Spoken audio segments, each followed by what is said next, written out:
Hello, my name is R.Joshua. I'm the founder of the Facebook group Homeless Advocates for Christ, and this season often we're reflecting on the birth of Christ, and my hope is that more will give their life to Jesus before it's too late. Tomorrow's not promised to any of us, and Satan still works to bring as many souls to hell as he can.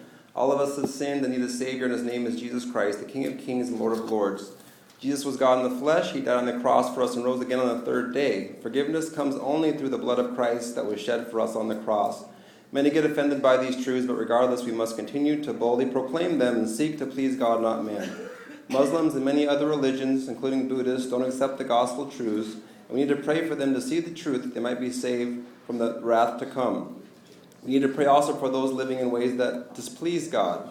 Some live in homosexual lifestyles, some have premarital sex, others on drugs, alcoholics, or they're involved in various cults or greedy or self-centered. Catholicism also leads people away from Jesus with false teachings on Mary, indulgences, and purgatory, etc. Jesus Christ is their only hope and our only hope as well. Ezekiel 33 commands us to warn the rebellious so that their blood is not on our hands. If we fail to tell people the gospel truth, we're being unloving and disobedient. This is why I continually try to share God's Bible truth to a lost world. Regarding the poor and needy, God commands us to defend their rights in Proverbs 31, 8-9, and to speak up for the poor.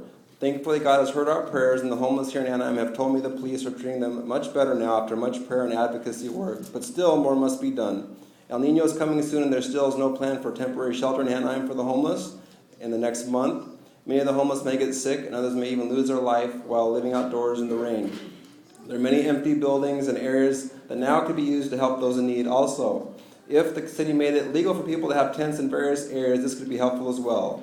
If you were homeless, wouldn't you want the right to have a tent to protect yourself from cold and wet weather? Remember that Jesus was homeless too. Luke 9:58 tells us that. Jesus tells us to love our neighbor as ourselves, and I pray the city of Anaheim, desiring to be a city of kindness, will do just that.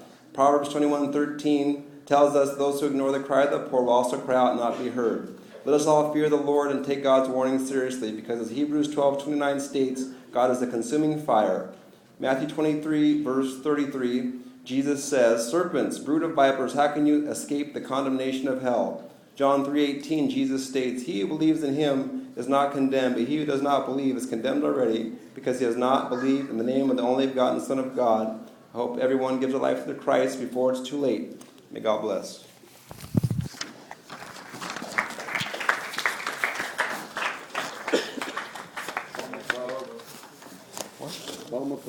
That's not very nice, sir. Neither are you. Welcome, Mayor. Honorable Mayor and City Council members, good evening. I'm Dal Wynn, Mayor of the City of Garden Grove and candidate for U.S. Congress.